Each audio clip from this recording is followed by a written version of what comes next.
Hello friend, जय जगन्नाथ। आज मु गोटे अंडार आत्मकाहानी कहबी, आपण मैंने शुणवे तो रेडी तो अच्छा। जल्दी जल्दी शुणु। अंडार आत्मकाहानी। अंडा है गोटे फल। कौ फल? कुकुड़ार फल। तो प्रथमे अंडा को आम धोईदेले ताकू प्रेसर देकी 2टी सीटी लगेदेले, कहीं गैस भी आपण मानकर बंचीज, अंडा भी सीझी।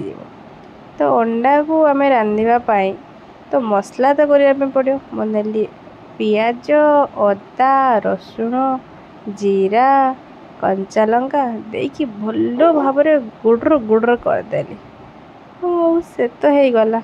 तापर अंडा जे सीझे आम ताकू तो आम टिके कलर करवा ना।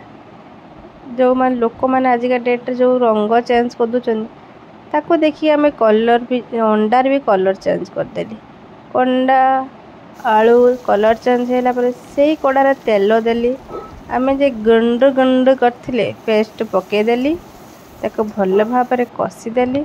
ता सहित टिके हलदी, लुण, लंका गुंड, जीरा गुंड, धनिया गुंड आउ मोर स्पेशल चिकेन पाउडर टिके पकेकी ताको टुंग टुंग करदेली। हो ठीक अच्छे, आपण मैंने देखी चलु लास्ट कौन हो आत्मकाहानी शुणवे तो भल से। तार मसला को भल से कषि कासिकी पानी देकी ताको पूरा रंगीन बेरिंग करदेली। तापर टमाटो गोटे काटिके देदेली। टमाटो आमर हो गला पर आम जे रंगीन आलू और अंडा रखिले ताकू मध्य पकेदेली।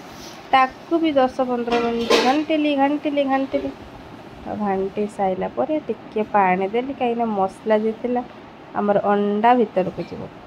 अंडा भीतर को पड़ीगला। देखिपे मोर अंडा तरकारी केमिति है, पूरा टेस्टी है। आपण मानक जदि मो अंडा तरकारी भल लगे टेस्ट टे देदेली कौन आपण मैंने कमेंट करंतु। टेस्ट लगे देले पानी देदेली। अंडा कषा हो गला। तापर गरम मसला देदेली बास्ना पूरा टेस्ट पे। आपण मानू जदि मो अंडार आत्मकाहानी भल लगे तो जल्दी जल्दी सब्सक्राइब लाइक जल्दी कर दियंतु।